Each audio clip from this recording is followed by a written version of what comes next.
Anyway, welcome to you as well. So I hope it's going to be a very useful day and also for the mutual cooperation. And so we're going to set, I think, new goals, both of us, and let's see how we're going to do today. So I'm going to switch back to Estonia. Nii et tänane eesmärk on natukene lähemalt rääkida sellest mullamissioonist, et minu enda taust on küll loomakasvatus, aga ma saan ka sellest aru, et kõik saab tegelikult alguse mullast, kuna sööt ja see kõik pärineb mullast, mis nii-öelda looma ette jõuab. Nii et tegelikult läbi mulla me ju katame oma toidulaua. Nii et ma loodan, et see, et Euroopa Liit on tõstnud selle mulla nii-öelda kilbile, on tegelikult väga oluline kogu põllumajandussektorile ja tegelikult laiemalt sellele elukeskkonnale. Ehk siis põllumajandus teadupoolest ju mõjutab ka muud loodust. Nii et tõstes mulla fookusesse, võib-olla me saame siin Euroopas päris mitu kärbest ühe hoobiga tabada. Ja ma arvan, teile on tuttav ka see, et mis on siis selle mullamissiooni need 4 peamist märksõna. Et ütleme, et ühes arenenud riigis on tegelikult oluline, enne kui me teeme mingid otsused, on teadusuuringud. Et me ikkagi põhineks faktidel, sama ka mullamissioonis. Nüüd, et aru saada, et millist üht või teist metoodikat rakendada, on väga hea, kui on olemas sellised eluslaborid, kus me saaks katsetada ja proovida, nii et see on ka üks osa mullamissioonist. Üks tugev pluss, mis tegelikult METK-il on olnud, või ütleme, METK-i eelkäijatel on ikkagi see mulla seire, et me saaks aru, mis on mulla seisund. Et see on ka siis see üks väljund, millel siis nii-öelda edasised otsused võiks põhineda ja ma arvan, et kui vaadata, kes siin Eestis üldse mullaga tegelevad lisaks METK-ile, et siis Maaülikool, Tartu Ülikool ja nii edasi, kõik omas võtmes, siis ütleme, meil on see pikaajaline oluline kompetents, et võib-olla see on ka üks nii-öelda selleks tõukeallikaks, miks METK tahab saada Eestis mulla haabi eestvedajaks. Ja kogu selle mullamissiooni puhul on ju oluline see, et me ei jätaks seda teadmist endale, vaid me jagaks seda ka elanikega. Et see on ka, ma arvan, üks selle missiooni prioriteet, et me räägiks mitte ainult põllumuldadest, võib-olla me räägiks ka metsamuldadest, me räägiks, et milline roll on muldadel võib-olla asustatud piirkondades, linnades, nii et võib-olla need 4 saavad olema Eestis ka selle mullamissiooni raames nendeks olulisteks märksõnadeks.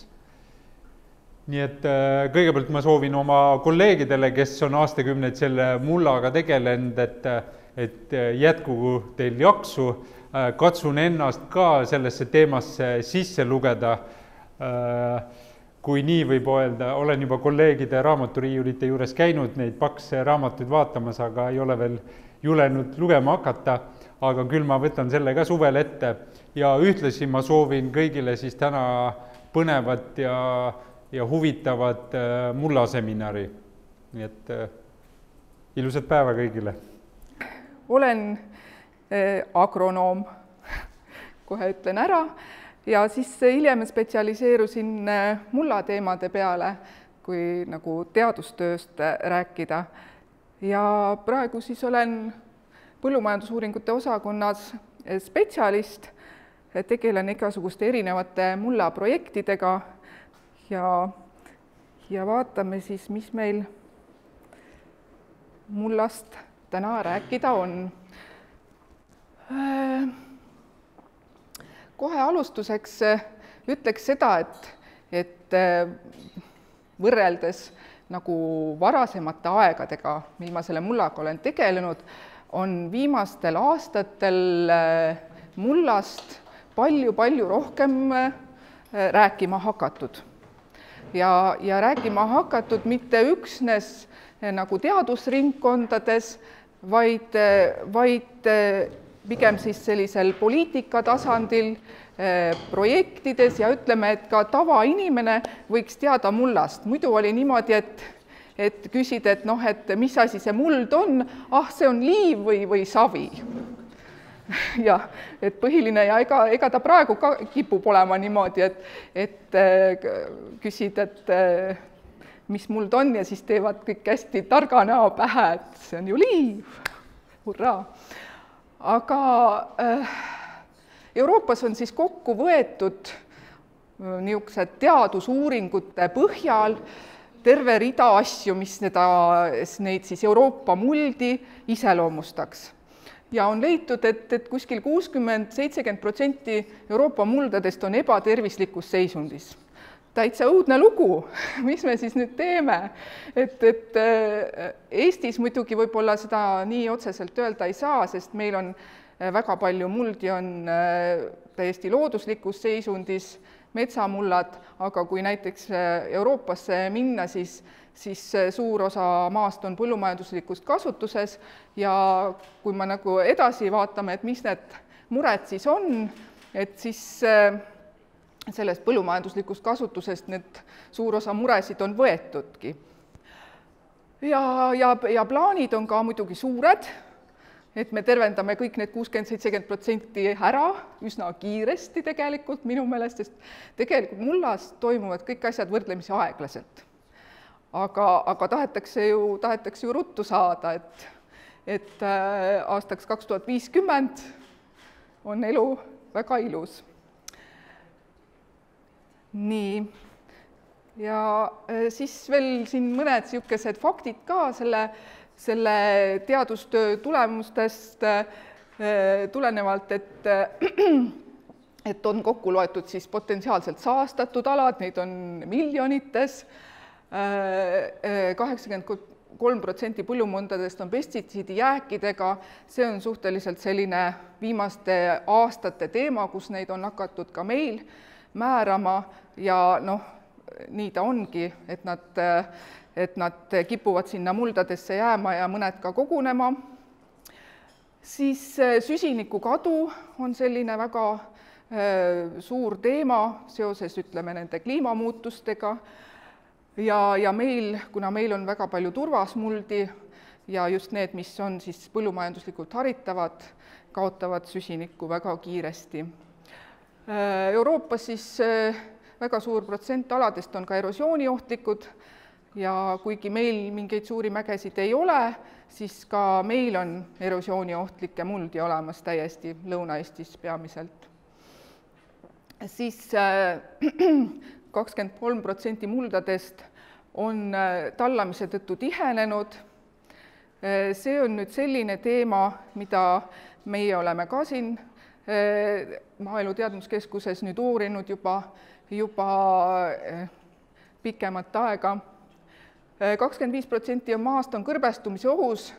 No meil seda kõrbestumist ei ole nüüd teemaks üldse võetud, aga samas näiteks käisime eelmine aasta Rootsis, Öölandil ja seal oli täiesti tõsiselt öeldi, et on kõrbestumine, no kuulge Rootsis, eks ole, aga kliima on niivõrd palju muutunud kuivemaks ja on sellised alad, kus kuidagi need vihmapilved, mis isegi tekivad, mööduvad ja vihma ei tule. Et siis on isegi kõrbestumise oht Euroopas siin sellistel aladel, kus ennem ei olnud. Ja noh, siis on keegi välja arvutanud ka kulud, mis kõikide nende probleemidega võivad kaasneda. Nii, ja nüüd siis läheks siis natukene täpsemalt, et mis siis meil Eestis on olemas ja mida siis varasemalt BMK-s, aga nüüd siis Teadmuskeskuses on uuritud ja uuritakse ka. No siin üks selline mullakaart erosiooni kohta. Erodeeritud mullad ongi siis Lõuna-Eesti kuplitel ja noh, levik on ka 10% haritavast maast. Nüüd on ka mitmeid nagu selliseid meetmeid võetud et seda erodeeritud muldade harimist piirata, muuta pikaajalisteks rohumaadeks ja see on minu meelest nagu väga hea idee. Nii, järgmine teema, mis on iseenesest väga suur teema ja mida me oleme ka siin nagu päris põhjalikult uurinud, nii Põllumajandusülikool, Maaülikool nüüd siis, kui meie asutus on mulla süsinik ja kuidas selle süsiniku sisaldus on Eesti muldades muutunud ja praegusel juhul muidugi seostub just turvasmuldadega, et oleme uurinud ka, et palju siis meil need turvasmullad süsinikku kaotavad ja välja on toodud näiteks, et 40% kasvuhoonegaasidest moodustavad siis turvasmuldade harimisega seotud nagu sellised tegevused. Ja käisin ma hiljuti ühel seminaril Soomaal ka ühe projekti raames ja seal muidugi väga huvitav oli see, et oli see keskkonnakaitse pool väga tugevasti esindatud ja kohe öeldi, et nii, lööme aga kraavid mulda täis, ajame kinni, teeme kõik selleks, et sood taastuksid, aga samal ajal oleks ka jube hea, kui seal ka põllumajandustegevus jätkuks, ehk siis seal on karjatamine ja niitmine, luhaalad on seal. Ja siis mina ikka mõtlesin, et huvitav, et kuidas me selle lehma sinna ajame, kui ta kõhuli vees on, et kuidas me seda põllumajandust seal edasi arendame siis. Ja seal on ka väga vähe põllumajandusinimesi järele jäänud, nad ka vist ei ole aru saanud, kuidas see edasi seal läheb, nii et aga ütleme niimoodi elurikkuse säilitamise raames jällegi on soovitatav, et see põllumajandustegevus seal jätkuks. Nii et siin on jah, et kuidagi peab see niimoodi keskpõrandale kokku tulema, et see keskkonnakaitse pool ja siis see põllumajanduspool.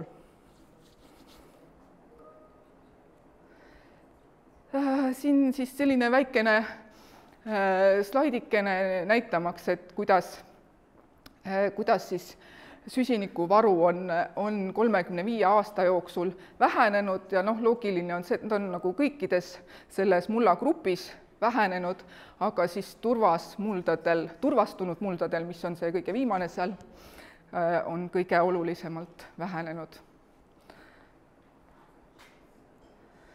Nii.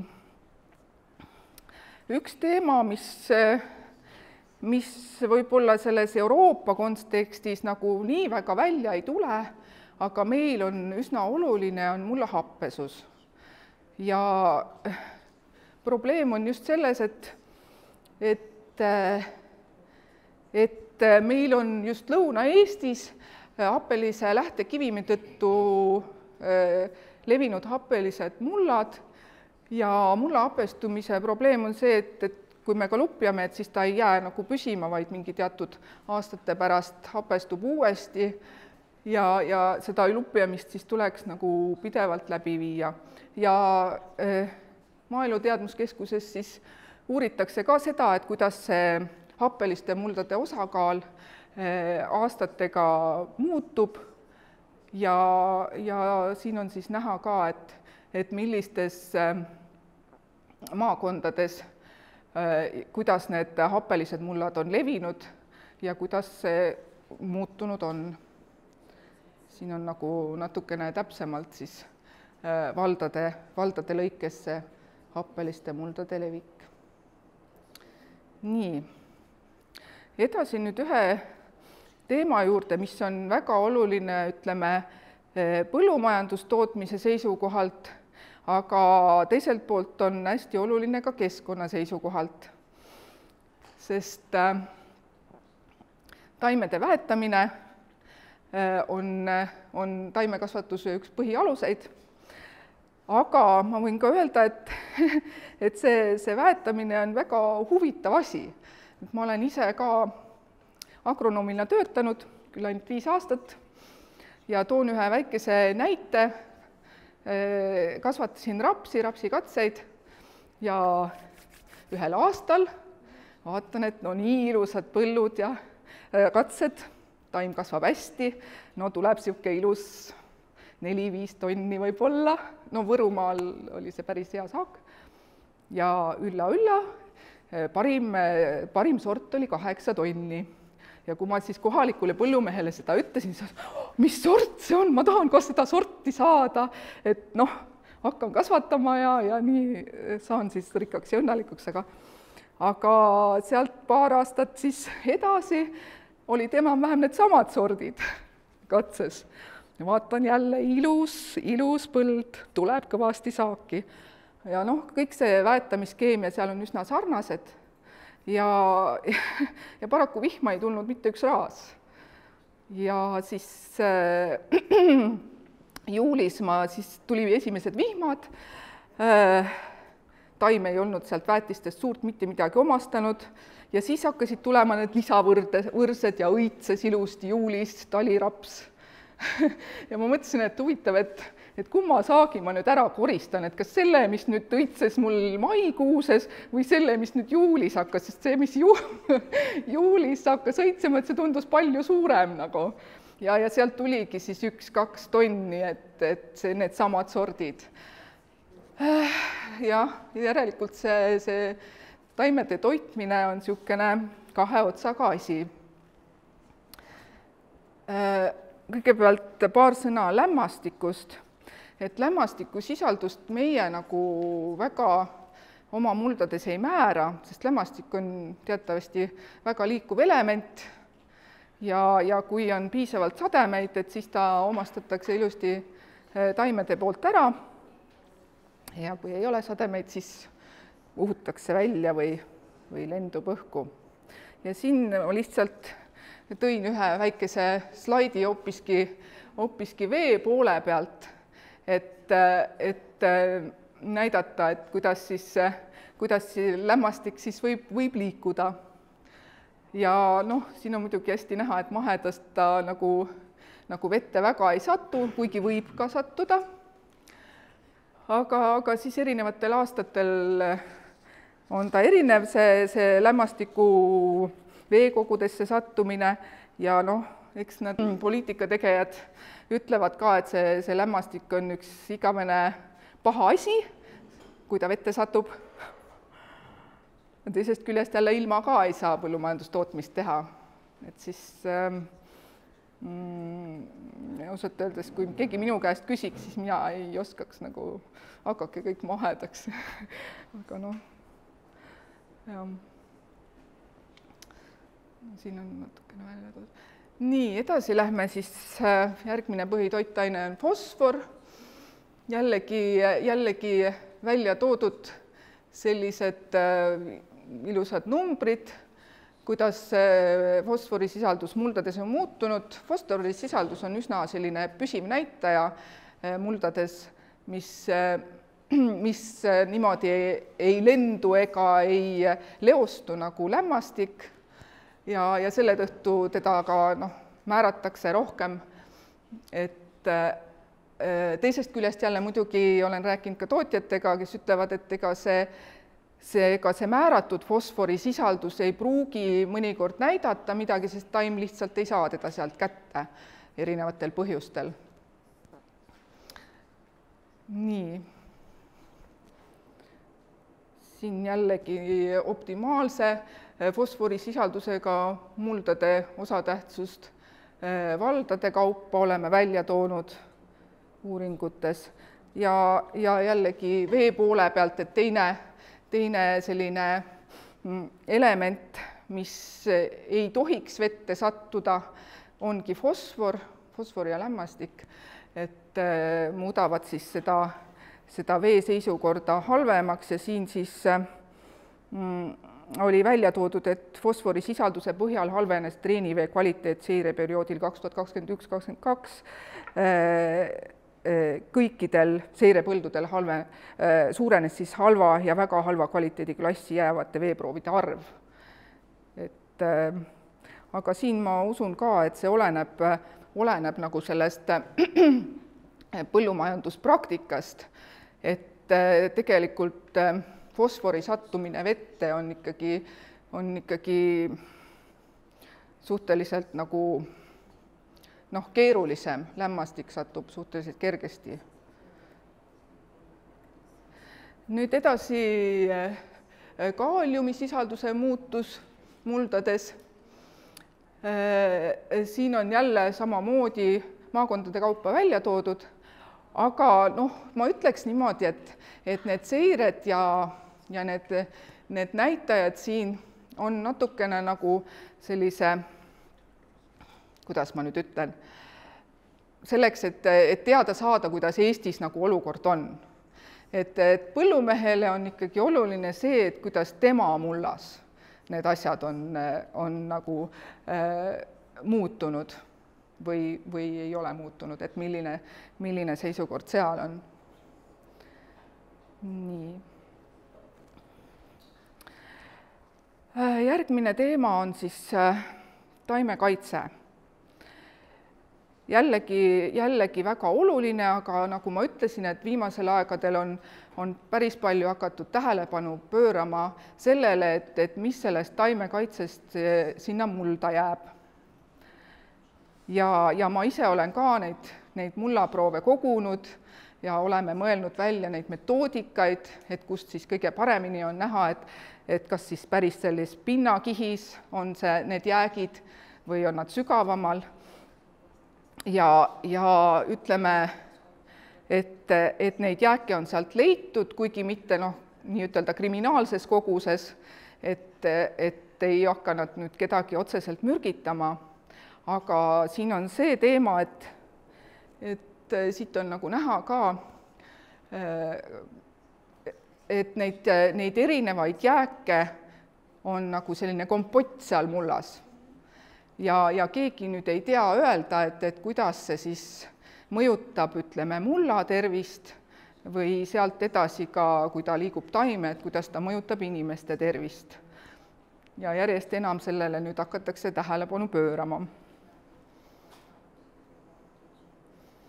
Ja siin on, selle slaidi ma tõin sellepärast, et siin on hästi näha see, et ütleme, köögiviljanduses ja aianduses on see taimekaitsevahendite jääkide probleem oluliselt suurem. Ja selle taimekaitsevahendite puhul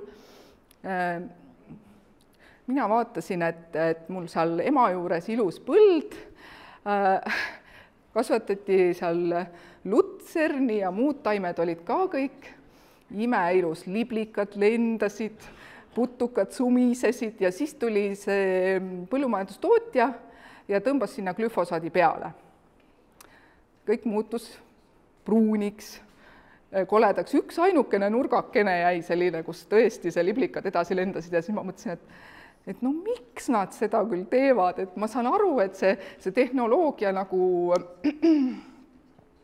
kuidagi on levinud ja võib-olla kergendab seda põllumajandustootmise süsteemi seal, aga kuidagi nii vastuvõetamatu oli see üks nurgakene ja siis see pruun kole põld, mis seisis seal kah kuude kaupa niimoodi, et oleks nad siis kohe nagu ära kündnud ja pannud sinna mingi asja peale. Nii, siis üks teema, millega mina isiklikult ka nüüd viimasel ajal tegelenud on siis muldade struktuur. Ja muldade struktuur on ka selline asi, mis oluliselt mõjutab taimede toitumist, idanemist, et kuna ma selle rapsiga tegelesin, et see rapsiseeme on nii väikene ja et ta üldse ilusti nagu tärkaks ja hakkaks arenema, selleks temale on vaja sellist head struktuurset mulda. Ja kui ma seal Võrus siis töötasin, käisin seal, vaatasin ikka oma agronoomi pilguga neid muldasid ja vaatasin, et no nii tihe muld, et kui ma isegi tahtsin seda taimesordi silti sinna suruda, ma lihtsalt ei suutnud seda teha, sest ta läks nii kõvaks selle kuivaga. Ja ma mõtlesin, et mis seal siis teha annaks, et võib-olla mõtlesin seal välja, et liblikõielisi kasvatada, et seda struktuuri nagu paremaks teha. Nad ei olnud nagu raske lõimisega, ma saan aru, et savisse tõesti ei suru midagi, aga ta ei olnud üldse raske lõimisega, et lihtsalt see struktuur oli mingil põhjusel nii kehvaks läinud. Ja kui me siin siis ühes slaidi näiteks ka, meil need uuringud on kõik seal kodulehtede peal väljas, pikalt-laialt on seletatud, et mis on toimunud. Ja siin ma tõin ühe lasuvustiheduse näite, et aastast 2008 oleme seda uuringut juba läbi viinud, nüüd viimane ring oligi 2022. Ja siin on muidugi näha, et 2 erinevat sügavust on ka 5 ja 20 sentimeetrit. Ja uurimisaladel siis on näha, et osadel aladel on kohe nagu järjest ilusti vähenenud see lasuvustihedus.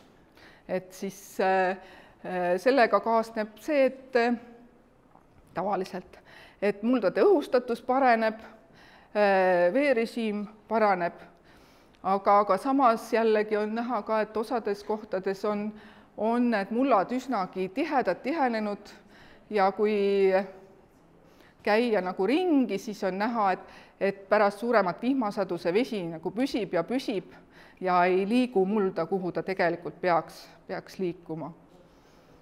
Et see on selline uuring minu meelest, mida peaks jätkama ja võib-olla ka laiendama, et seal vaatama, et kuidas siis erinevad need harimisviisid ja maakasutusviisid seda siis mõjutavad.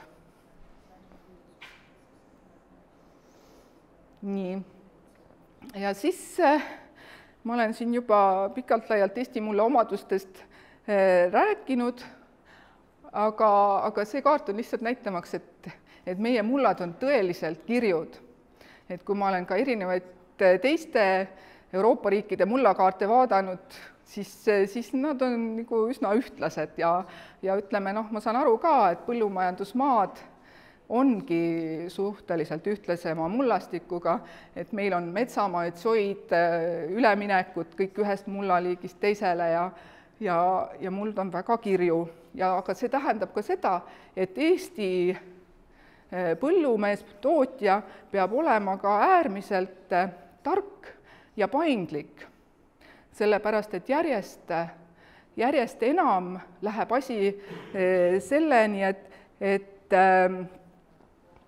peab nagu lähtuma kõikidest nendest mulla omadustest, mis ma siin eelnevalt juba ära mainisin, arvesse võtma kõiki neid tallamisi, erosioone, mulla toitainete sisaldusi ja vastavalt sellele siis majandama. Nii, ja kunagi, kui ma oma agronoomiaõpinguid tegin, siis meil oli professor Loit Reintam, selline tõeline mullakorüfee ja tema alati ütles, et mulla parim kaitse on tema õige kasutamine. Ja mingi hetk oli selline nagu trend või et muld on selline taimekinnituskoht, et me ju anname kõik väetised, teeme taimekaitset ja kindlalt ta kasvab, see põllumajandustaim.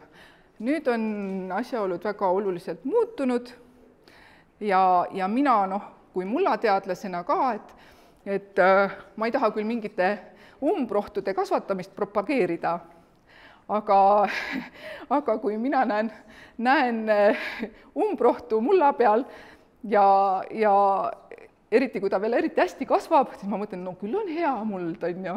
Taim kasvab nii hästi, mis vaat see on, et ta umbrohi on. Et mullale on see nagu parim lahendus, et seal peal kasvavad taimed. Ja mida suuremad ja lopsakamad, seda parem. Ja selles suhtes on nüüd ka, et ütleme, et kui nüüd Leedu kolleegid hakkavad tutvustama seda eluslaborite ja tuletornide projekte, siis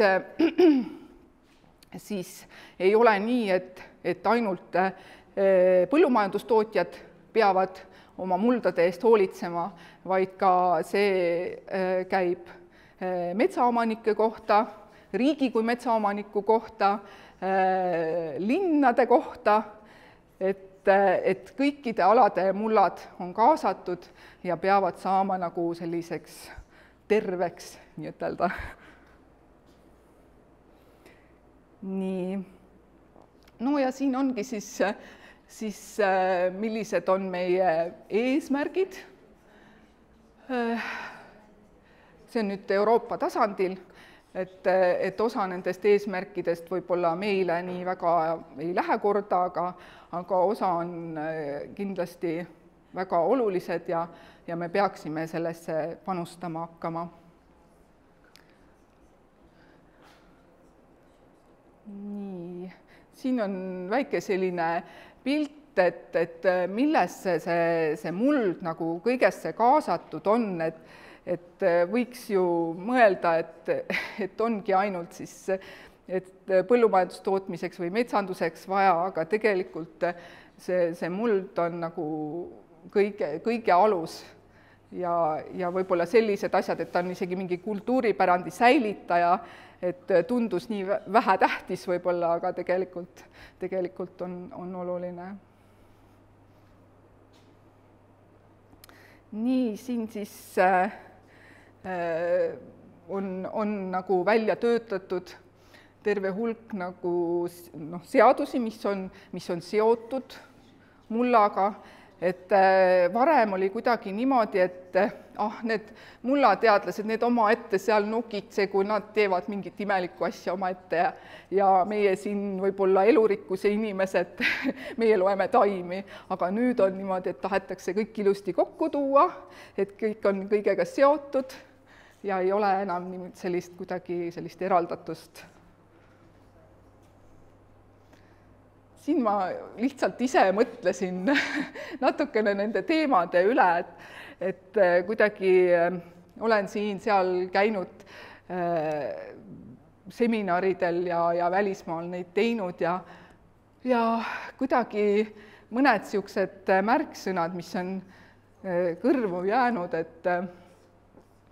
et tootja näiteks, et peale selle, et ta mõtleb, et ta toodab põllumajandustoodangut, hakkab järjest enam mõtlema selle peale, et kuidas saaks seda bioloogilist mitmekesisust taastada. Või siis teine teema on selline digitaalsete lahenduste kasutuselevõtt, et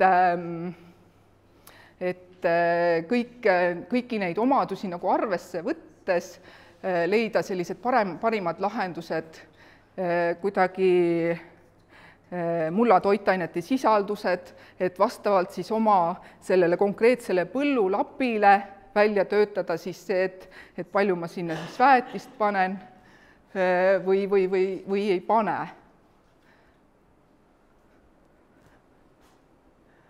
Ja siis minu meelest see on ka hästi huvitav, et need igasugused uued ärimudelid seoses muldade ja maade kasutamisega. See on niisugune väga huvitav sõna isegi, et ärimudel mulla tervisega seoses.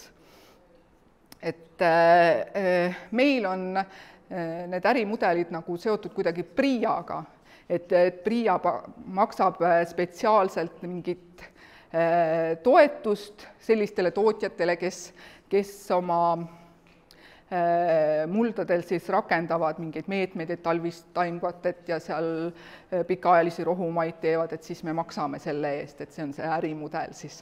Aga ütleme, seal teistes Euroopa riikides on isegi niimoodi, et kas on nagu eraldi fondid tehtud selle jaoks, et siis makstakse kas tootjatele või siis metsandusinimestele või isegi linnainimestele, kes tegelevad muldade tervise parandamisega, või siis on isegi pangad on võtnud endale sellise nagu ülesande, et rahastavad selliseid mudeleid.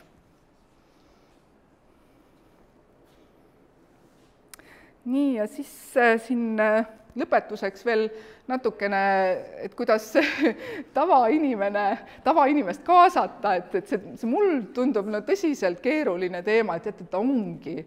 Seal on nii 100 miljon asja, mida uurida ja mida puurida ja siis need 90 mulla tüüpi aga selleks, et uudisekünnist siis ületada, tuleb leiutada mingit sellist põnevat asja ja minu meelest see mullapükste projekt oli väga nagu põnev, sest ühelt poolt ta näitas seda mulla elustikku ja seda aktiivsust, mis nagu võib-olla teadlasele pakkus ja teiselt poolt, et mis asja, et mees teeb püksid mulda ja mis te nüüd teete. aga noh, ta nagu teadvustas seda, et seal mullas, et muld on elus, et seal toimuvad protsessid, et see lagunemine ja kõik see asi, et see on väga põnev. Ja teine teema siis, mis on nagu meil Eesti Mullateaduse Seltsi eestvõttel on alati iga aasta nüüd valitakse seda aasta mulda ja meil seltsi esimees on käinud seda siis ka rääkimas, ütleme televisioonis või seal ringvaates, et ta on niisugune hästi laiemale publikule mõeldud asi. Nii, saigi läbi. Aitäh kuulamast!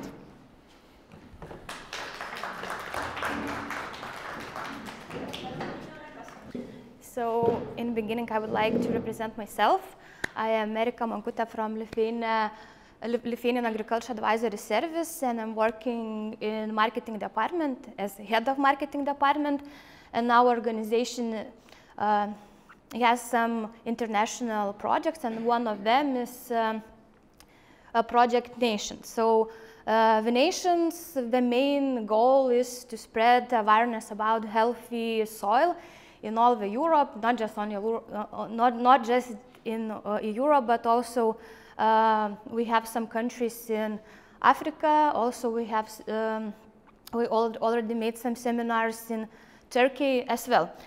So today I will try to explain what is living labs, lighthouses, how to create living labs and lighthouses, and how we can do it together. So.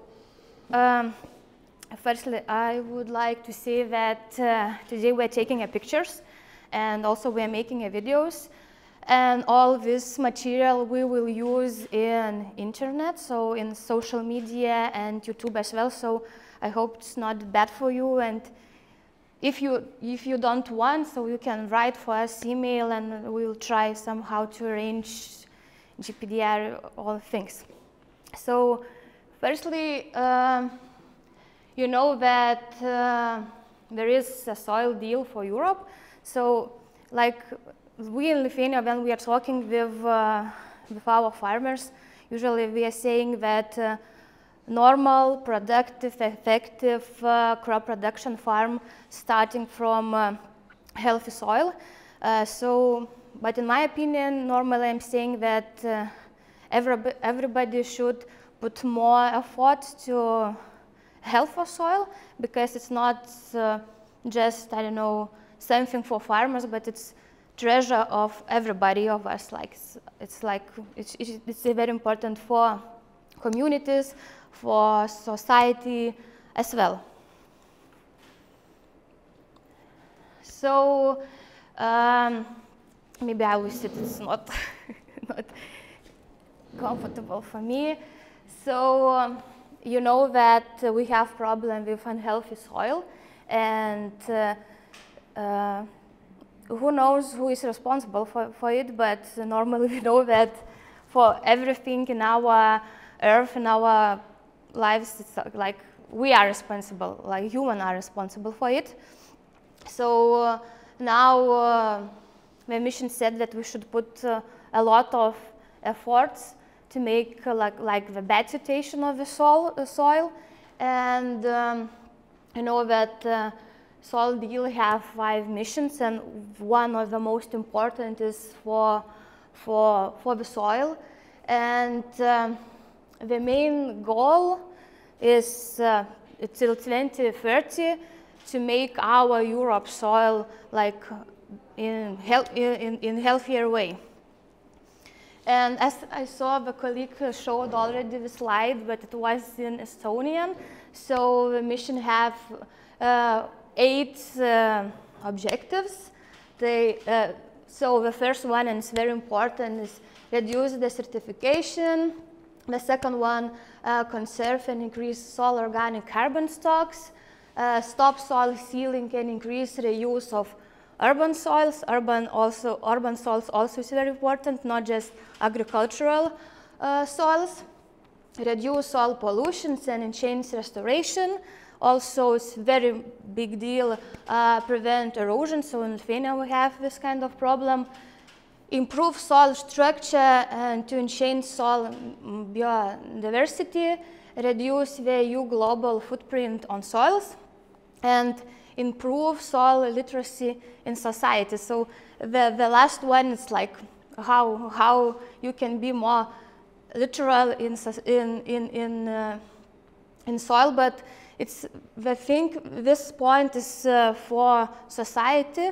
It's the mission wants to spread awareness about healthy soil in communities, societies, so that to show to everybody that soil is our treasure as well.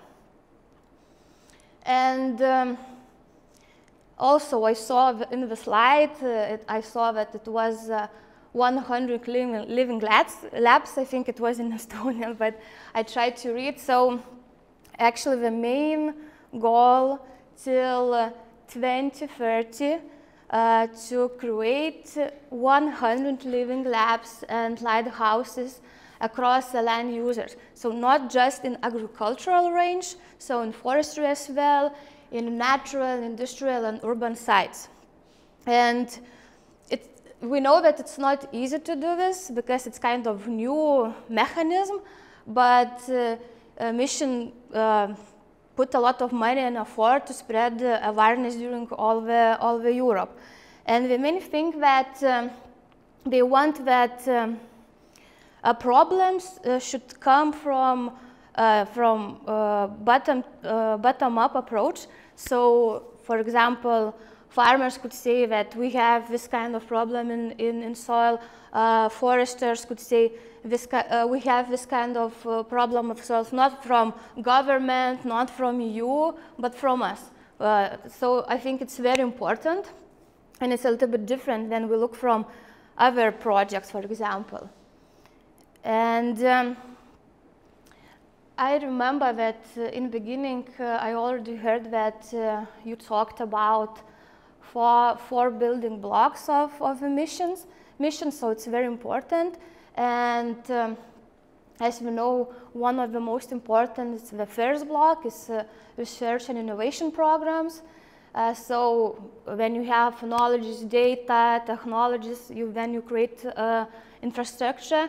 So you can make some models, make some programs for soil health. So the second one is living labs and lighthouses. So it's the main thing to create big network in all the Europe, and if that network should be open to everybody. So I don't know, you want to go, for example, in Lithuania, you can visit living lab or lighthouses, and you can ask everything what is important for you, and you can exchange the knowledges, and maybe you can together solve some problems. So another block is also very important. So mission put a lot of effort for soil monitoring. So from the data you can, usually I'm saying that data is very important. From the data and analysis you can make very efficient results. And another one, as I said before, it's soil literacy, communication, citizens engagement. So we want to, as I said, we want to make and put a lot of efforts for healthy soil awareness in all our region. And so I will talk a little bit about soil living labs and lighthouses. So I don't know. Do you know what is mean living labs? Can you share some minds and abstracts? How do you think, what is that? In easier, normal way without, I don't know, things from mission. So in your opinion?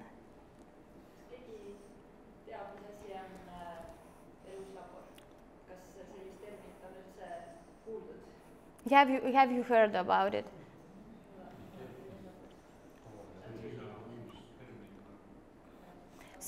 So in,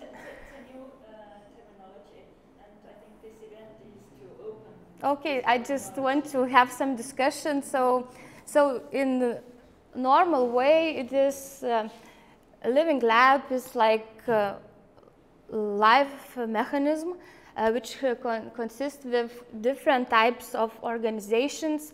For example, not just organization, but farmers, foresters, people from, I don't know, communities, from government. And they have one big problem about soil. So they are gathering together and we're trying from different perspectives to create a solution for that problem. So the main thing, it's like when you're creating a living lab, it's very important multi-actor factors. So should be a lot of different organizations or farmers which can look to that problem from different perspectives. And the main thing that in soil health lab could be also lighthouse. So lighthouse is the place where you can show all, I don't know, technologies, programs, all the process, and it should be open to everybody. So everybody can go there and everybody can have consultations and so on. So I will try to show a picture. So as you can see, like living lab, so it's like big circle. In the center is multiple partners. So there are a lot of different partners. We are solving one or two or more problems which have connections with soil. As you can see that in the living lab, also you can have lighthouses, but also lighthouses can exist in outside the living lab. So it's different approaches. And also I would like to add that living labs and lighthouses you can create not just in your country, you can try to find partners from different countries. For example, here in Estonia you have a problem, maybe we have, I don't know, the same problem in Lithuania as well, like when we're talking about soil. So you can ask us maybe to, I don't know, to try to solve this problem together, but maybe Latvian also have the same problem, maybe, I don't know, Swedish or Norwegian, so we can try to find partners from different perspectives, not just a local way, not just in one country, it could be in more countries. For example, I know that there is some different living labs. We don't have a lot of living labs, but there is some living labs, and it is like they have places in different countries, so it's also interesting.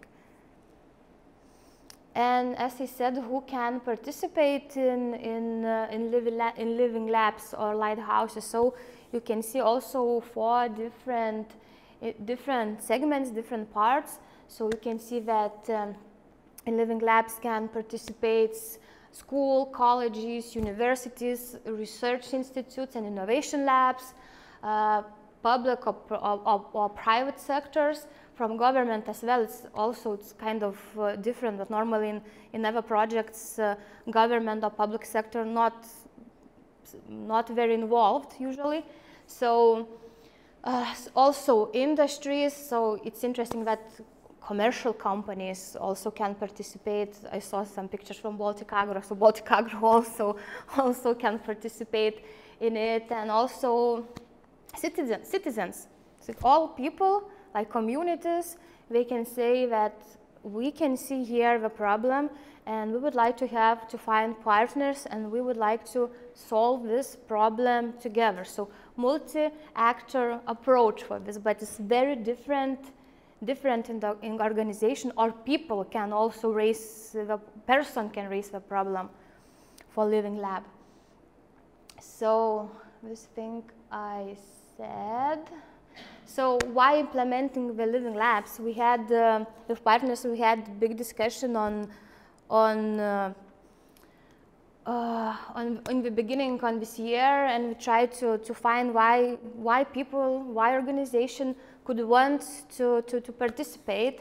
So usually, like when you are alone, it's very hard to do something. So usually you need partners, other stakeholders, and you can share your ideas.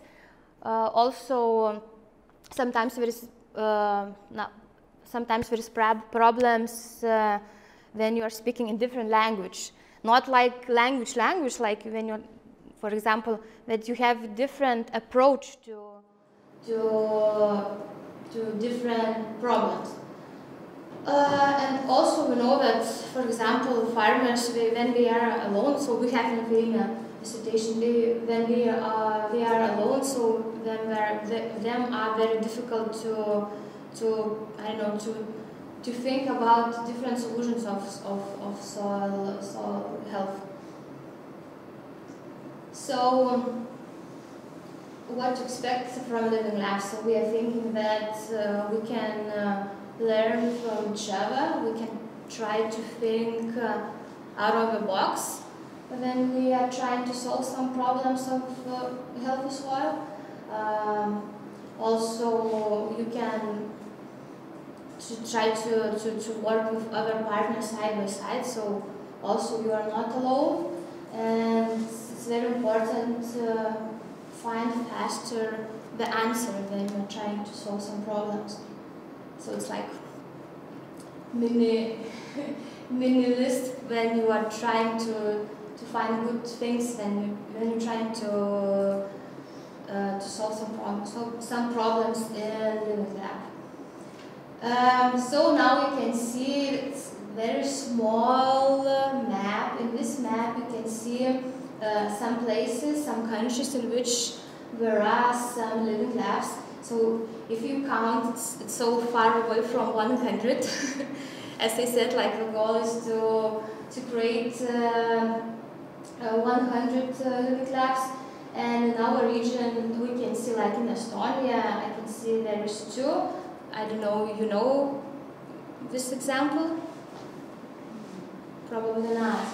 So more living labs are in South Europe and in Central Europe, and those living labs are agricultural, urban, forestry, and industrial as well.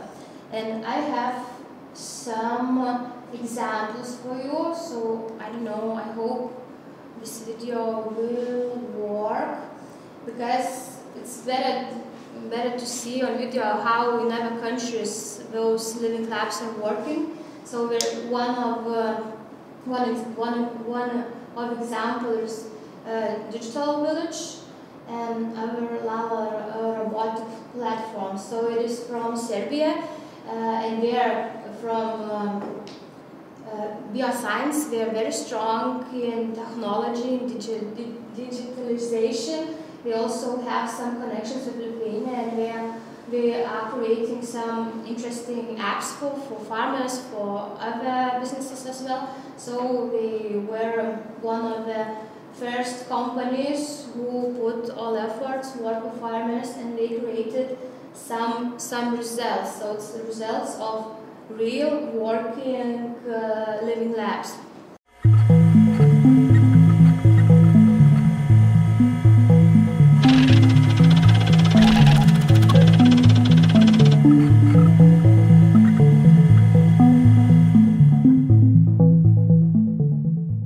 uvidevši da u Srbiji nestaje veliki broj sela i da ogroman broj ljudi odlazi u gradove ili čak u inostranstvo, došli smo na sjajnu ideju za digitalno selo, odnosno ideja da napravimo selo u kome će sve ono što jedan poljoprivredni proizvođač radi biti digitalizovano. Na primjeru Mokrina, jednog velikog sela, hoćemo da u naredne 3 godine značajno promenimo i poboljšamo život i rad na selu, posebno one aktivnosti koje se oslanjaju na poljoprivrednu proizvodnju. Mokrin je izabran zato što u njemu postoji dovoljan broj domaćinstava koje mogu da učestvuju u ovom projektu i tako pokažu koje su sve prednosti digitalne poljoprivrede za budućnost proizvodnje hrane. Institut Biosens u ovom projektu donosi najnovije tehnologije i rezultate istraživanja, kao što su primjena satelita u poljoprivredi, dronova, senzora, velikih broja meteostanica, upotrebu mobilnih telefona kao alata u poljoprivredi. Uloga Delte u ovakvom jednom projektu biće zapravo u tome da podelimo sva znanja koje imamo, da najnovije trendove u poljoprivredi koje koristimo podelimo sa svim zemljoradnicima i da iskustvo koje smo stekli postanu opšte dobro, da to podelimo sa svima onima kojima je potrebno i kojima će unapređenje proizvodnje doneti i boljitak u životu.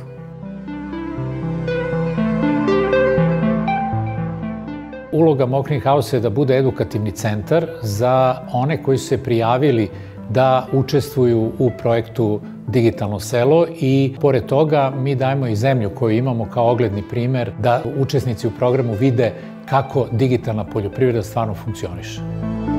Cilj je da za 3 godine od sada zaista uđemo u budućnost gde ćemo ljudima koji žive i rade na selu omogućiti da i kvalitet života i tog rada bude na značajno višem nivou. Naš san je da naš poljoprivrednik u Mokrinu ujutro kad ustane ne ode prvo da sedne na traktor, već prvo otvori aplikacije na svom telefonu, proveri u kom su stanju njegovi usevi, proveri vremenske prilike i na osnovu toga odluči šta je ono što je najbolje da tog dana radi. To će biti preduslov za povratak mladih na selo, a bez toga budućnosti sela nema. Da ga promene, da ga približe urbanim uslovima života i da sve to značajno poboljša život ljudi koji zavise od poljoprivrede.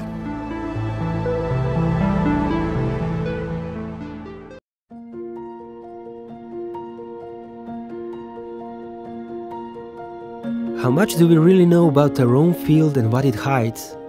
How can we help it to increase the yield? What is the variability of nutrients and in what quantity are they present? Biosciences researchers believe that the answers to these questions can be given by Agrobot Lala, an autonomous robotic system for soil nitrates monitoring and mapping. Agrobot Lala is capable of capturing spatial and temporal variability of soil nitrate in less time-consuming and labor-intensive way than the conventional soil analysis method. Agrobot Lala relies on artificial intelligence and high-resolution satellite images to determine the most representative locations in the field. At the same time, farmers can influence the final sampling locations and tailor the task to their needs, taking into account their experience and field knowledge. Based on the specified task, Agrobot Lala visits predefined sampling locations and analyzes soil samples for nitrates content. Due to its lightweight, it does not cause soil compaction. Since it is battery operated and no additional chemicals are used during the process, Agrobot Lala is environmentally friendly. Thanks to the onboard RTK GPS module and modules for anchoring, soil sampling, sample preparation and nitrate sensing, Agrobot Lala provides results of geotag measurements within 15 to 20 minutes time frame while still in the field. In this way, timely information is delivered to the farmer. The complete soil sampling and analysis process is monitored via a dedicated smartphone application by a well-trained person called the operator. Thus, safe and reliable completion of the soil sampling and analysis task is ensured. As a result of the process, a map of nitrate content distribution is created based on which optimal fertilization prescription is generated. Even a small reduction in fertilizer amount can lead to significant savings in the costs of agricultural production and farming. Thanks to the fertilization prescription maps and ready-to-use advice, the farmer will be able, without much input from their side, to make the right decisions, optimize the production, and make full use of precision agriculture in terms of efficiency, yield increase, and sustainability. Agrobot Lala is ready for the agriculture of the future. Are you?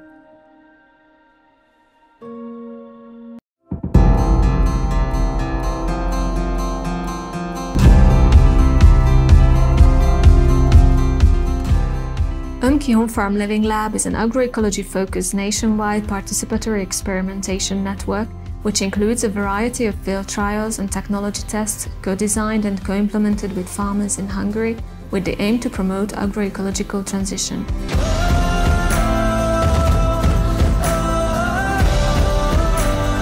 The Living Lab is operated by the Hungarian Research Institute of Organic Agriculture and we work since 2012 in the field of arable crops, horticulture, viticulture, apiculture, and since 2012 also animal husbandry.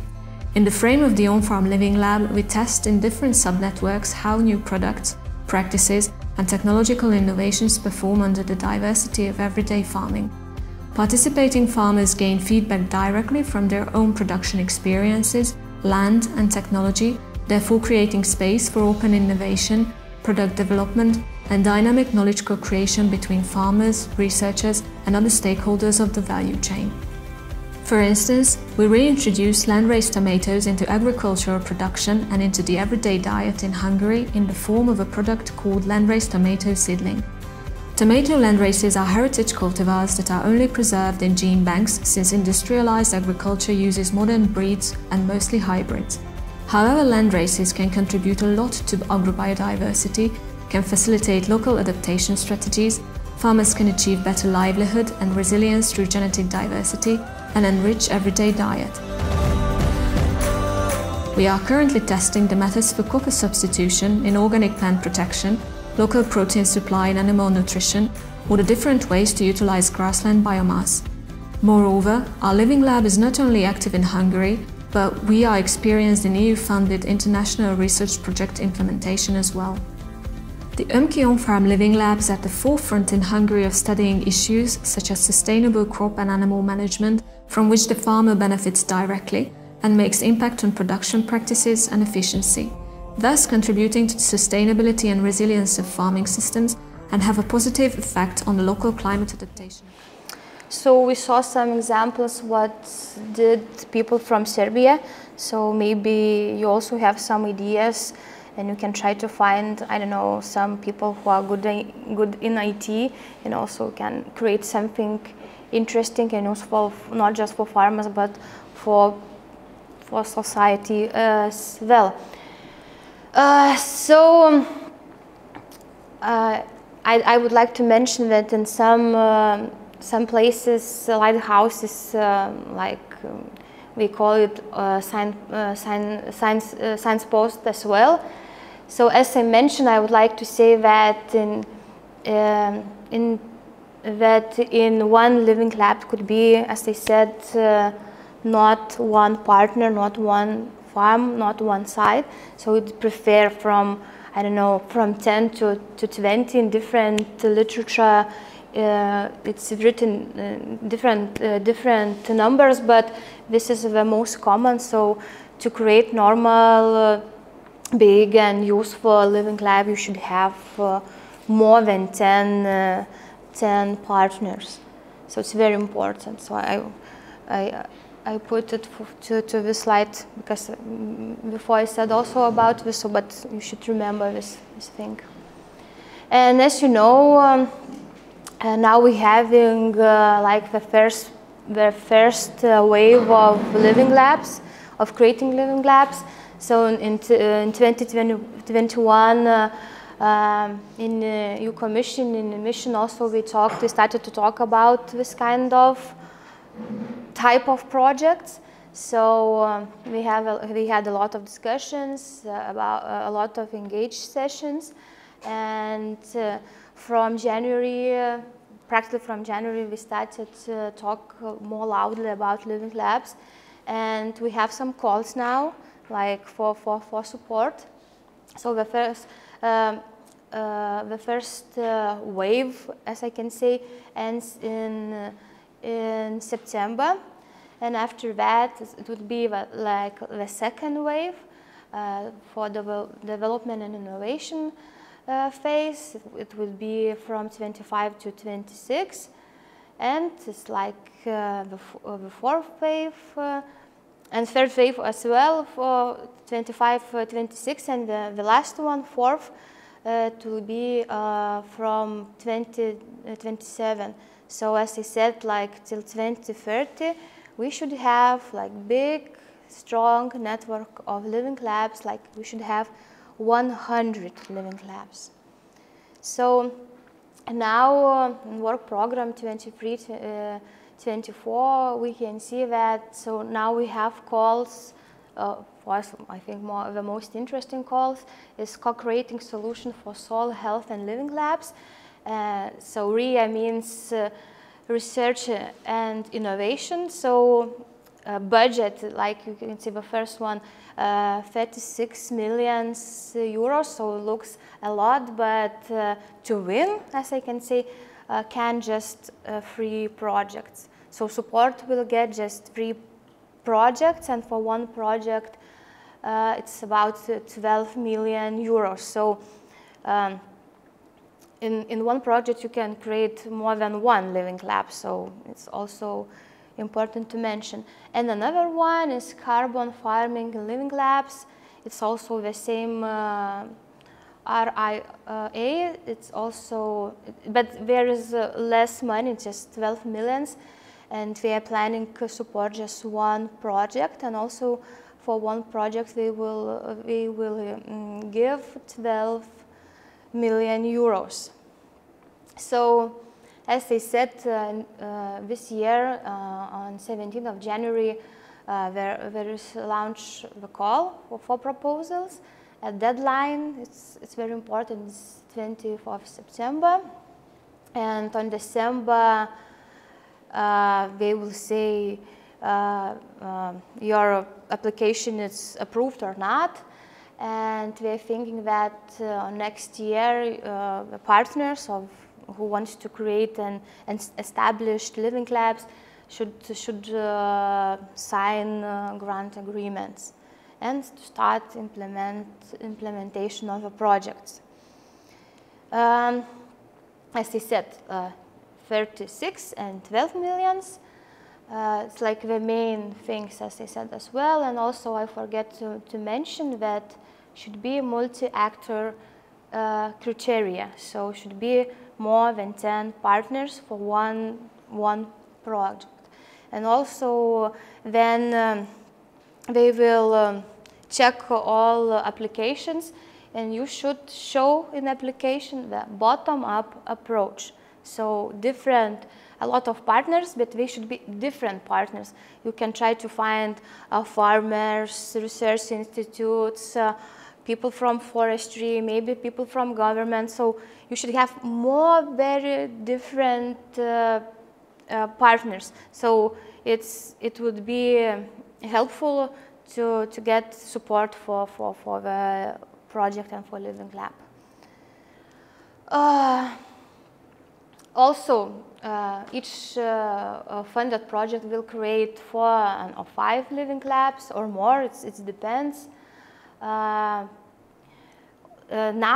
I found this information that, and I talked with our NCP in Lithuania, that it's very nice when you are creating living lab not just in one country, but you try to find more partners from different countries.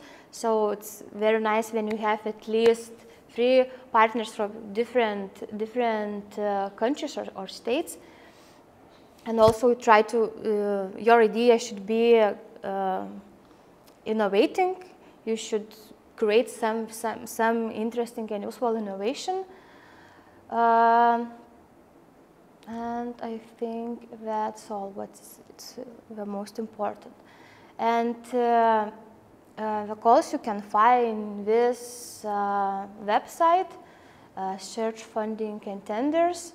So I will share my slides, and you can use all the information. And my colleague Ilma also will try to share experience about how Lithuanian Agriculture Advisory Service, how we are trying to find partners when we have some ideas for different kind of projects. Also, we will do the same process in the same way.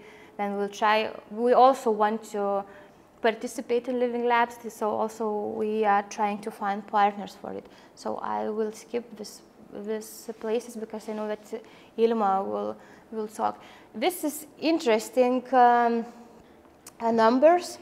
I just show like Lithuanian situation, but you can see that Estonia is a little bit in different situation. So there is, we just looked like what was the last year. So we can see that the situation is different.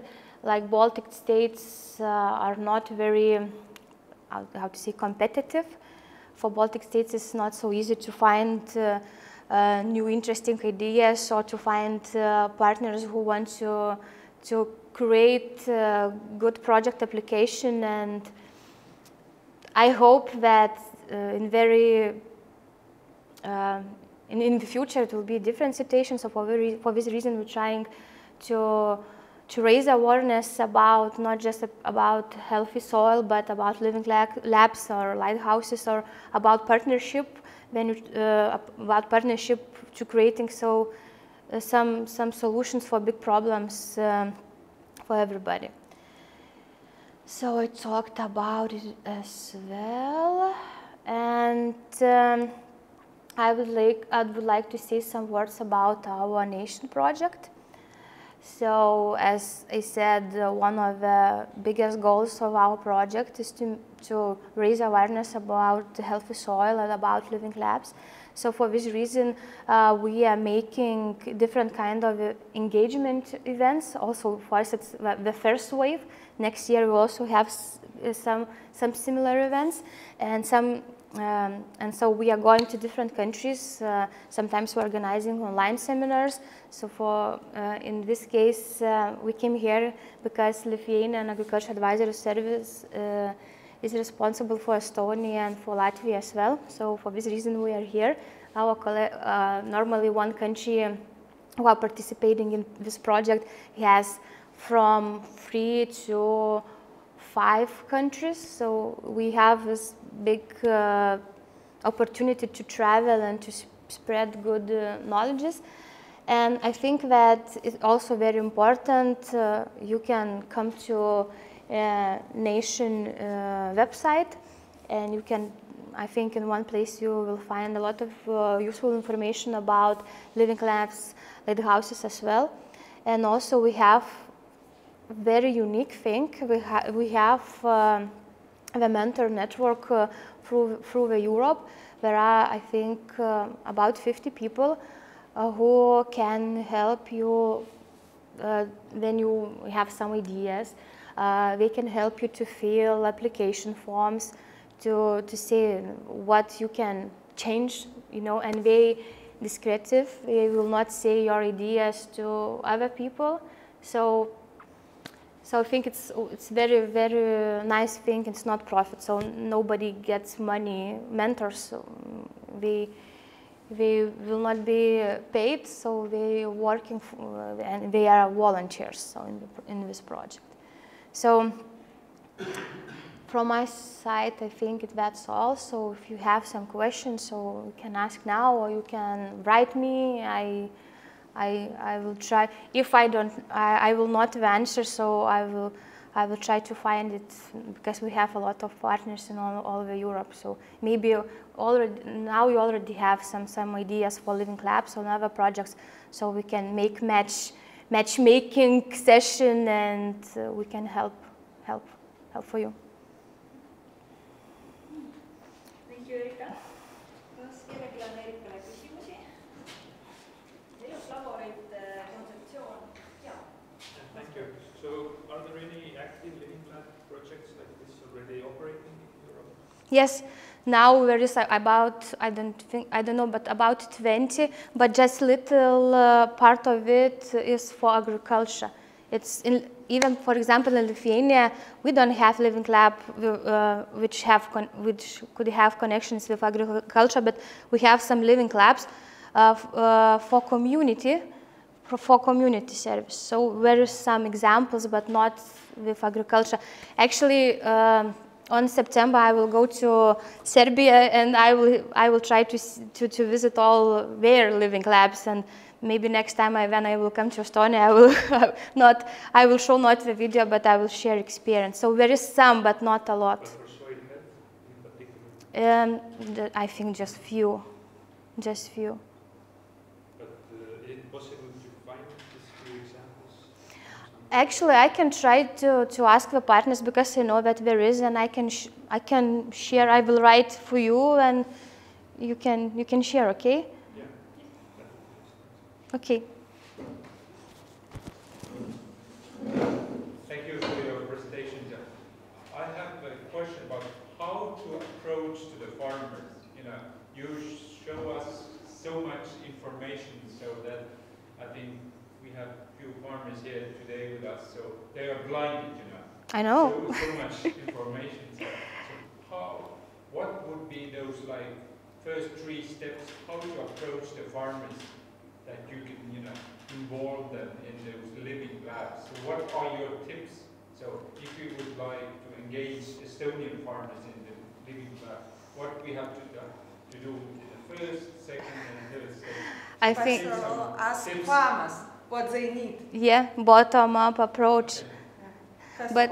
But actually we should. It's like a very interesting mind from Ilma. Yes, you should ask what we need, and you should try together to find solutions. When you know the main problem, like not one farmer has this problem. I think a lot of farmers has that problem. Later, you can, in discussion with researchers, with advisors, can suggest some solutions for problem. So in the end, you can say, yeah, we know problem, we have solution, but we need money, yeah? So where we can find the money? So money is for living lab, you can find money for example, living labs, like houses as well. So problem, solution, and money. So support. So 3 steps, I think. For example, in Lithuania, we also have similar situation. We have very different segments of farmers. One of them, they're small, one of them medium, one of them ecological. So we have different kind of problems in soil, yes? But we're trying to talk, and step by step we are sharing the problems. But I don't know when we will have solutions to solve those problems. Do the farmers have to invest their money as well in No. this project, or just No. fund? In living labs situation, no, we don't need to invest. Actually, should be one, as understand, should be one leading partner who work with all the partners. Farmer is like in the same situation like a partner. Everybody have some amount of money, and they are sharing this money for different kind of problems to solve. Or maybe we have, I don't know, idea to create IT platform or system, and we're investing just their time, ideas, and etc. Tere! I am Ima Rimkeviciene from Lithuanian Agriculture Advisory Service. I'm working in this organization as a head of development unit. Of course, I can better speak in my own languages. I don't understand Estonian languages, and I can speak in your languages, sorry. And today my presentation will be in English languages, so I hope you will understand something. And our video operator said that for better recording, this seminar will be better if I take a seat. So, if you don't mind, I will give you a brief introduction to the advisory service project activities and share some tips how to find partners in project and how we are doing. First of all, I will start with what a project partnership is. A project partnership is a process that involves different actors from the same or different sector coming together in a consensual way to achieve the objective of a project. So partnership is in all projects, of course in Living Lab as well. In advisory service is actually involved in project activities both. We are in preparation of project proposal and also in project implementation. Currently, we're implementing a total of 16 projects. 7 of them are international. And what is important this project for us? First of all, is develop cooperation with agriculture institute from different Europe countries. Also gain new knowledge, skills for our specialists, for our advisors, and develop, improve advisory tools, those advisory tools for our specialists, for our advisors, and also for our clients, and increase the international visibility of our institute. So all projects where we participate is very important for us. Which program fund the projects were involved in preparing and, if successful, implementing? Most of our projects are based on calls under the URM Research and Innovation Program Horizon Europe. Also, we are working with partners to prepare application for the Europe Union's Environment and Climate Action Funding Program LIFE, and the Europe Union's Territorial Cooperation Program Interreg. So in 2022, our organization participated as a partner in the preparation of 8 international projects and the preparation of 2 proposals in the first quarter of this year. As I mentioned earlier, we are partners now in 7 international projects. And our roles in this project are work package, task, regional, and national leaders who are not yet involved in international project as a leader project or applicant, but we are gaining experience, and in the future we might be able to make on the role of leader partner as well. Of course, this status requires a lot of human and time resources and experience as well. But in Europe project or national project, we are leaders. So only in international project, we need more experience. All of these projects that you can see here in these pictures is funded by Horizon Europe. And one of them is for our advisor skills, such as I2Connect. Fair Share project is for developing digital tools, for implementing Green Deal, Climate Farm Demo, Climate Smart Advisors, and promoting soil nutrition, NutriCheck project, and of course, Nation project. Here is an example, one of our international projects, like Nation, related to the soil, is NutriCheck project.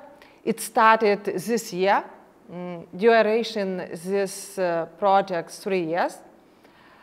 Project partners are from 10 institutes and from 9 countries. Leader of this project is from Denmark.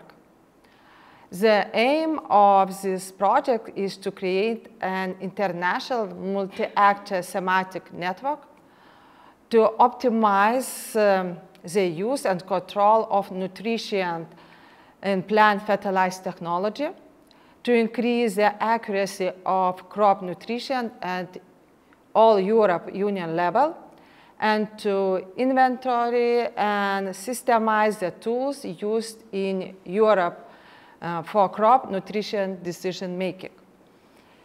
In terms of partnership and partner search, our institution has been recommended as a possible consortium partner to the leader partner by our national partner. I am talking about our Lithuanian Research Center for Agriculture and Forestry. So it's very important to have in your own country very good connection with other institutions, and of course very good cooperation and networking at national level. So it means you can be invited in some international projects through your national level. It happened with me in this NutriCheck project. Okay, let's move on tips on how and where to look for international project partners. Erika already mentioned about this portal. Before looking of the partner, it's very important to know exactly what you are looking for and what the requirements of the call for future consortium are. Once you know requirements and the criteria of the partner, you can use Partner Search Portal on the European Commission Funding and Tender Portal. We will send you all presentation and you will see portal address, but maybe already somebody knows and maybe use this portal for partner searching. Yeah, Hannah. Yes. Okay. So another how to find partner international project, it's a network of national contact points. The structure of the national contact point network mirrors that one of the Horizon Europe program with individual designated to carry out national contact point activities for each thematic area of the program. In Lithuania, the function of this national contact point carried out by Research Council of Lithuania. So very important, this network also. And what else can help? Of course, previous successful project experience and networking. It has been very useful for us. In some of our current projects, we have joined in consortia being formed, building on the collaborative relationship we have established in other projects. So when we are talking with partners, when we have good results project, it is very good for future projects. And what else can help? Of course, participation in various international events like this. Partner search events where partner search season are organized. Funding program launch events, project proposal preparation workshop, and international conference, etc. So where we can participate, always be here. And you will find some good partners. Another thing that helps in the search of partner in membership of international organization. In our case, membership in UFRAS, maybe you already know this organization, the Network of Agriculture Advisory Service, is the most helpful way for us to establish contact.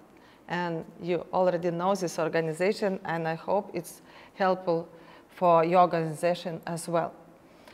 Another good practical example of how choosing the right partners help achieve good project results. I will talk a little bit about our project, Modernization and Development of Information, Advisory and Training Electronic Services in the field of integrated plant protection. The funds of the European Union structurally and the state budget of the Republic of Lithuania are allocated for the implementation of this project. The result of this project was modernize a system of integrated plant protection, information consulting and training. In short, we call this system ICMIS. The goal of this project was to increase the range of ICMIS users, electronic services, data accuracy and quality. Project implementation was 3 years until 2021, and the aim of this system is to create conditions for Lithuanian agriculture entities to monitor plant disease and pests more efficiently and at lower cost, improve skills, and make optimal decisions on the use of plant protection products, thus reducing negative threats and impacts on Lithuanian people's health, environment, and of course animals. ICMIS promotes both the sustainable use of plant protection product and the use not chemical integrated pest control method. Now, ICMIS provides 6 electronic services. Those services are free of charge and openly for the public use. ICMIS was created by our organization together with partners, the Lithuania Research Center for Agriculture and Forestry and the State Plant Service under the Ministry of Agriculture of the Lithuanian Republic. And how did we find these partners? First of all, we ask ourselves some questions. Firstly, what is the project proposal and outcomes? Who can achieve these outcomes? Who can help prepare some information? In order that all this system is for our Lithuanian people, so who can, beside our advisors, prepare information and provide data to this system? And we have got answers. The researchers of the Lithuanian Research Center for Agriculture and Forestry can prepare catalogs of disease, pests, and weeds. And now the catalogs are regularly updated and help identify a disease and pest faster and make it easier to select plant protection product registered in Lithuania. So this partner updates those information regularly. Another partner, the State Plant Service, has a database of plant protection products. So they are responsible for updating those data. And now ICMIS provides those data directly from this database. And if users need advice on the application of integrated pest management, they can contact ICMIS in an interactive way with advisors and research. This year, we are planning to start modernize this system. The modernization and development of ICMIS will create a soil monitoring database. The soil database will be continuously updated and refined through soil assessment, soil scanning, and laboratory soil tasting. And the proper implementation of the project with the right partners has not only benefited to the end users. For example, this system has been evaluated by the auditor. On May 2019, the representatives of the European Court of Auditors audited the implementation of the Integrated Pest Management Directive in Lithuania. The auditors also visited our organization, which is responsible for one of the integrated pest management function, and the report on the sustainable use of plant protection product mentioned Lithuanian among the good practices. ICMIS is one such example. And finally, there is no one-size-fits-all recipe for finding partners. And of course, there is no need to forget the simple search engine, Google, or social network, or even your personal network. So good luck for your project, and thank you for your attention.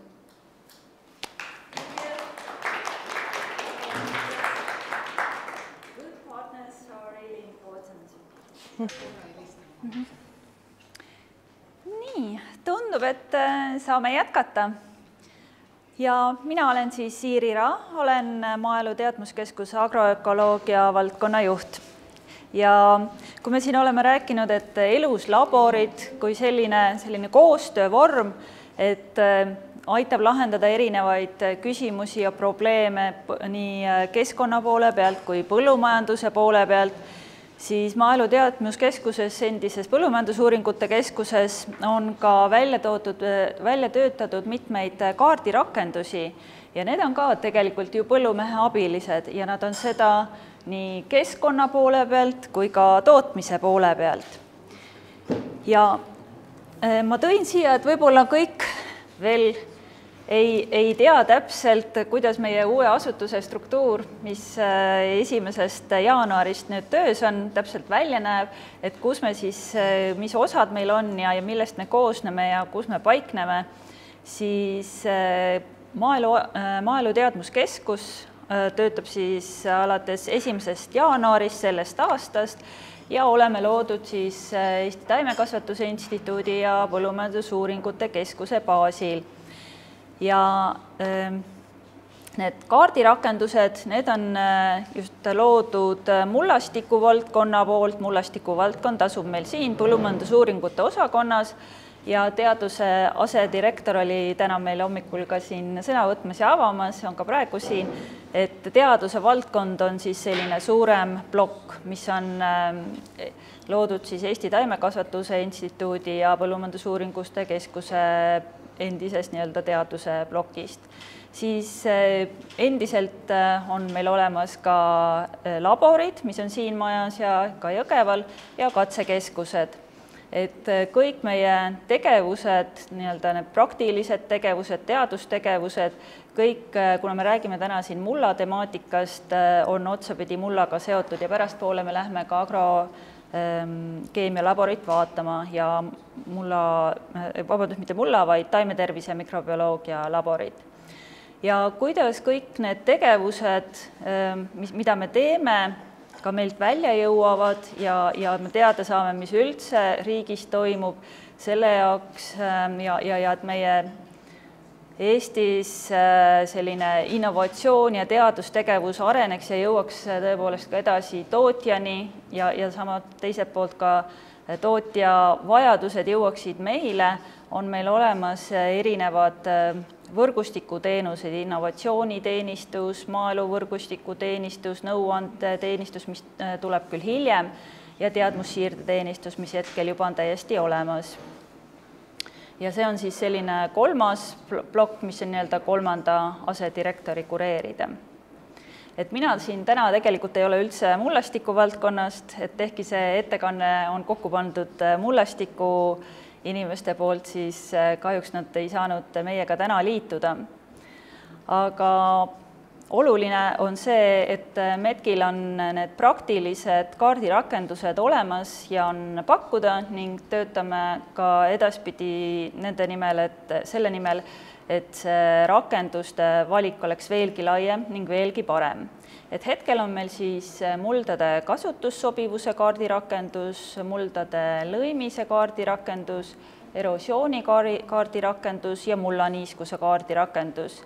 Lisaks on ka veel mullaproovide välitööde kaardirakendus, aga see ei ole avalikus kasutuses, vaid kõik ametlikud proovivõtjad, kes on meie juures käinud mullaproovi võtmise koolitusel ning saanud tunnistuse, siis nendel on võimalik sinna sisse logida ja seda rakendust kasutada.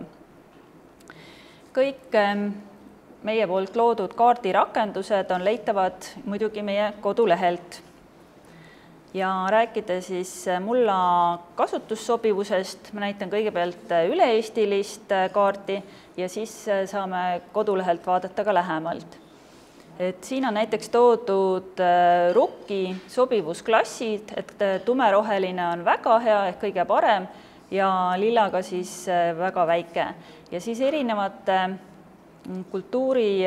kultuuride kaupa on seda hinnatud. Ja siin on toodud ka kasutussobivuse keskmine hindepunkt ja hästi sobivate muldade osatähtsus maakondade lõikes, et ka maakonniti saab hinnata, et kus meil on sellised teatud kultuuride kasvatamiseks paremad tingimused, kus võib-olla mitte nii head. Ja kui lähen meie kodulehele, siin on siis eraldi kaardirakendused ja saabki vaadata muldade kasutussobivuse kaardirakendus otse kaardirakendusele. Nii. Ja viimane. Ja siit siis igaüks saab enda piirkonna välja otsida, saab vaadata põllumassiivi numbri alusel või põllu ID-numbri alusel või katastritunnuse alusel ja saab vaadata siis erinevate kultuuride kaupa, kus on näiteks sobivamad alad kartulile. Nii, proovime uuesti. Peaks tulema. Nii. Ja siis ta värvib ära, et kus on head, kus on rahuldavad, nii et iga tootja saab vaadata oma maid, zoomida veel lähemale sisse, saab siin näiteks odra järgi, samamoodi kuidas on need muutused ning vaadata, mis siis kõige paremini sobib. Et see kultuuride nimestik on päris pikk, mida saab siis proovida, et mis kõige paremini sobiksid.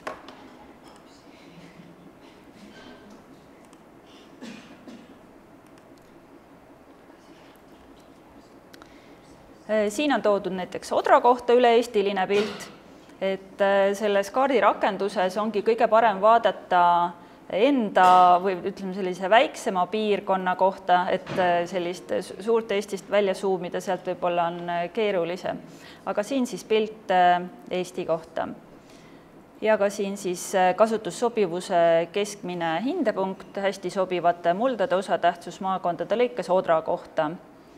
Ja siin on näiteks ka üle-eestiline pilt herne kohta, kus siis need kohe eristuvad sellised rohelisemad piirkonnad, mis on hea sobivusklassiga.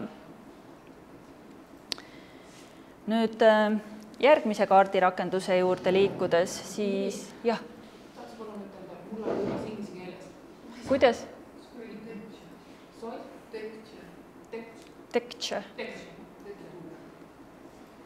Nii. Et mullalõimis on oluline mulla omadus, mis näitab siis erineva suurusega mullaosakeste osatähtsust. Ja see lõimis ta mõjutab nii teisi mulla omadusi kui ka muldade kasutamist. Ja lõimis määrab ära muldade veehoiuvõime, selle mulla struktuuri, toitainete kinnipidamise ja tegelikult veel palju muud. Ja meie kaardirakendus baseerub siis Maa-ameti digitaalsel Eesti mullastiku kaardil, et see on siis nii-öelda selline maakatastri maa kvaliteedi ja hindamise kaart ning sellega seotud andmetega. Ja selline näeb ta siis välja. Ma näitan siis kohe kodu mulla lõimis. Nii, siin saab samamoodi võtta suuremat pilti, väiksemat pilti.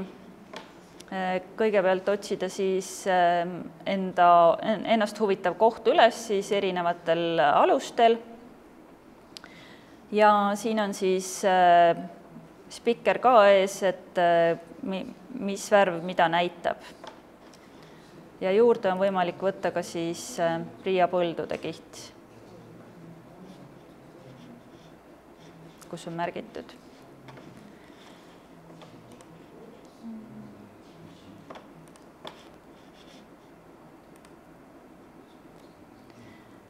Nii. Siis pikalt on tööd tehtud ka erosioonimudeliga, et usle erosioonimudel on selline üle-euroopaline, kas isegi maailma mastaabis kasutatakse uslet ja maailma mastaabis mudel, aga Eestis on seda kõvasti täpsustatud ja laias laastus see mudel loodi ennustamaks pikaajalist keskmist mulla veeerosiooni kindlate kasvatatavate kultuuride ja maaharimissüsteemi korral. Ja seda erosiooni siis tonni hektari kohta aastas hinnatakse selliste põhifaktorite kombinatsioonina. Ja võib siis öelda, et Eestis see oht võrreldes muu Euroopaga on üsna väike, et meil on 35% haritavast maast on täitsa nulliga nii-öelda tonni hektarilt aastas ja rohumaadelt 40 ja siis 0,1 kuni 0,5 on 38% haritavast maast ja 1,9% rohumaast, aga ka see on Euroopa mõistes siiski veel väga väike erosioon. Näitan ka erosioonikaarti.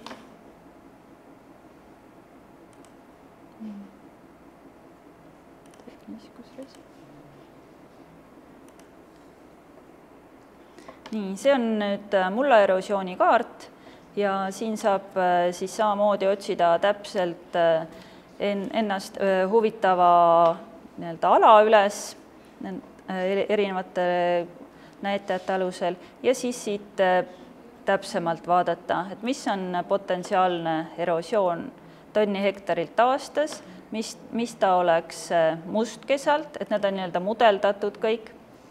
Ja siin on veel suvivilja puhul, talivilja puhul, lühiajalisel rohumaal, püsirohumaal. Näete, siin on tegelikult tuleb kohe selline suur vahe sisse, et püsirohumaa puhul näitab 0% oleks 0 tonni hektarilt aastas erosiooni ärakanne.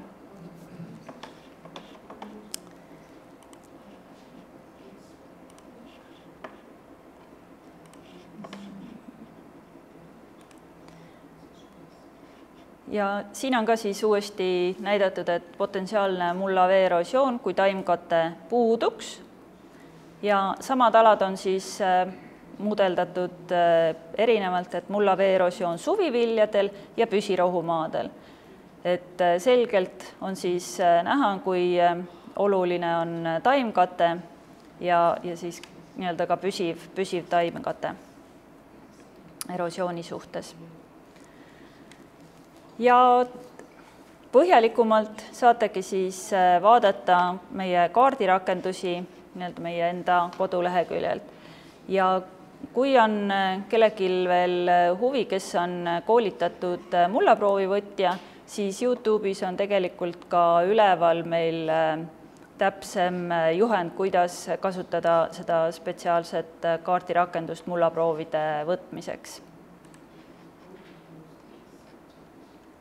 Ja meie need kaardirakendused on siis kodulehel saadaval, igaüks saab minna sinna nii-öelda proovima ja vaatama.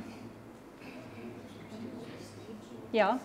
Kas need mudelid teisest, kas kõik need andmed on kogutud laborianalüüsi põhjal või on siin kuidagi mingi valemiga need põllud sees, kus näiteks ei ole 15-20 aastat ühtegi proovi mõeldud? Need on, tähendab, mullaproovid ka, aga ma näitasin neid erinevaid rakendusi ja siis oli öeldud ka, et mis on nii-öelda need alusandmed. Siin on põldude ja massiivide andmed PRIA registrist, siis on Maa-ameti kaardiandmed ja Maa-ameti andmed. Aga kui see tootja on oma andmed, kui nad jooksvalt üles andnud, kas PRIA registritesse või mingid otsetoetused millega raames, siis nad on siin kaasas, aga kui on mingid põllud, mille kohta ei ta ole toetusi taotlenud, ei ta ole mingeid andmeid uuendatud, siis see ei ole. Ei ole.